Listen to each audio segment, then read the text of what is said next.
Network মার্কেটিংয়ে সফল হতে চান? নিশ্চয়ই চাই। যারা নেটওয়ার্ক মার্কেটিংয়ে জয়েন করে তারা তো সফল হতেই আছে। কিন্তু নেটওয়ার্ক মার্কেটিং কথাটার মধ্যেই রয়েছে নেটওয়ার্ক। অর্থাৎ কি না, এমন একটা জাল আপনাকে বেচাতে হবে, সেই জাল বেছানোর মধ্য দিয়ে জাল যত লম্বা হবে, যত চওড়া হবে, যত ছড়িয়ে পড়বে, তত রোজগার কিন্তু আপনার কাছে আসতে থাকবে। কিন্তু শুরুটা তো আপনার থেকেই না। তাই আপনাকে কয়েকটা জিনিস জানতে হবে যে এই নেটওয়ার্ক বিজনেসে সফল হতে গেলে আপনাকে কেমন হতে হবে। নেটওয়ার্ক মার্কেটিং যদি প্রচণ্ড ক্ষমতাবান মানুষদের জন্য হতো, তাহলে এখানে তারাই সফল হতো যাদের শরীরে প্রচণ্ড জোর, প্রচণ্ড ক্ষমতাবান, বিশেষ করে বডি বিল্ডাররা এখানে সফল হয়ে যেত। কিন্তু তা তো হয় না।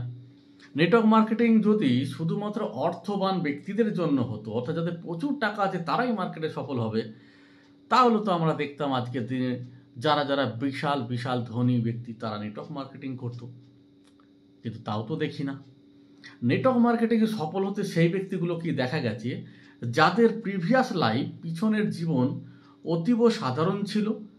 5 বছর, 10 বছর, কেউ 15 বছর এই সিস্টেমের সঙ্গে নিজেকে লাগিয়ে রেখে আজকে তারা এমন একটা সাকসেসফুল লাইফ লিড করছে যেটা একটা রূপকথার গল্পের মতো শোনায়। তাই প্রতিটা সাকসেসফুল নেটওয়ার্কারের জীবন যদি আমরা খুঁজে দেখি, তো দেখতে পাবো এটাই যে তারা একটা সময় অতি সাধারণ ছিল। তাহলে এটা প্রমাণ হয় যে নেটওয়ার্ক মার্কেটিং মানুষের লাইফকে ট্রান্সফর্ম করে। বলতে গেলে জিরো থেকে হিরোতে নিয়ে যেতে পারে। কিন্তু কাদের জন্য সেটা না, সেই ব্যক্তিগুলো এই জায়গায় জিরো থেকে হিরো হতে পারে যারা প্রথমেই মাইন্ড সেট আপ এটা করে নেয় যে এটা নেটওয়ার্ক বিজনেস। এখানে আমি একা প্রচেষ্টা, মানে একা একা কাজ করে বড় কিছু করতে পারবো না। এখানে যেমন আমার টিমকেও সঙ্গে লাগবে, তেমনি আমার আপলাইন যারা গাইডলাইন আছে আমার মাথার উপর আছে তাদেরকেও লাগবে। উভয়কে মিলিয়ে নিয়ে একটা বন্ডিংয়ের সঙ্গে কাজ করলে তবেই কিন্তু সফল হওয়া যায়। এক। দ্বিতীয়ত, আপনাকে অলওয়েজ ওপেন মাইন্ডেড হতে হবে। আপনার পরে এসে কেউ এগিয়ে যেতে পারে, তার জন্য আপনার দুঃখ পেলে হবে না। আপনার চেয়ে কম শিক্ষিত ব্যক্তি সফল হতে পারে, তার জন্য আপনার কষ্ট পেলে হবে না। আপনাকে শুধু ফোকাস রাখতে হবে আপনার কাজের উপরে, যে আমি কি দক্ষতা অর্জন করছি, আমি আমার ডেভেলপিংটা কি করছি, অর্থাৎ সেলফ ডেভেলপিংটা কি করছি। আমি কি আগের চেয়ে বেশি বেশি প্রোগ্রাম করছি, বেশি বেশি প্ল্যান শো করছি, বেশি বেশি মিটিং করছি, ওয়েবিনার বেশি বেশি করছি, আমি নিজে বেশি কি করছি, এটাতে ফোকাস হওয়া দরকার। কারণ আজকে যদি আপনি প্রপারলি সিস্টেমেটিক ওয়েতে আপনার টিমকে গাইড করেন, ট্রেনিং করেন, তো আজ নয়তো কাল আপনার টিম নিশ্চয়ই দাঁড়িয়ে যাবে। আর কি না, সব সময় একটা জিনিস মাথায় রাখবেন, অতি চালাক আর অতি বোকা মানুষদের জন্য কিন্তু এই নেটওয়ার্ক মার্কেটিং একদমই নয়।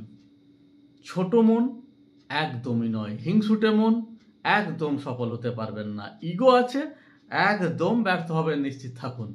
এই ইগোলেস পারসন, অন্যের প্রতি কোনো রকম হিংসা বিদ্বেষ যদি এগুলো কাটিয়ে উঠতে পারেন, একটা ওপেন মাইন্ডেড, ব্রড মাইন্ডেড হতে পারেন, তো আপনি থেকে যান নেটওয়ার্ক মার্কেটিং। নেটওয়ার্ক মার্কেটিং আপনার জন্য ঈশ্বরের একটা অসীম আশীর্বাদ। কারণ আমি মনে করি যাদের উপর ঈশ্বরের অসীম আশীর্বাদ বা অসীম কৃপা থাকে তারাই কিন্তু নেটওয়ার্ক মার্কেটিংয়ে আসে। কিন্তু আসার পর তারা যদি নিজের মধ্যে এই আপডেটগুলো না আনতে পারে, তাহলে কিন্তু তারা সফল হতে পারে না। তাই নিজেকে আপডেট করুন, নিজের মেন্টালিটিকে ডেভেলপ করুন, আর সবসময় focus on your team. Focus রাখুন আপনার টিমের উপরে।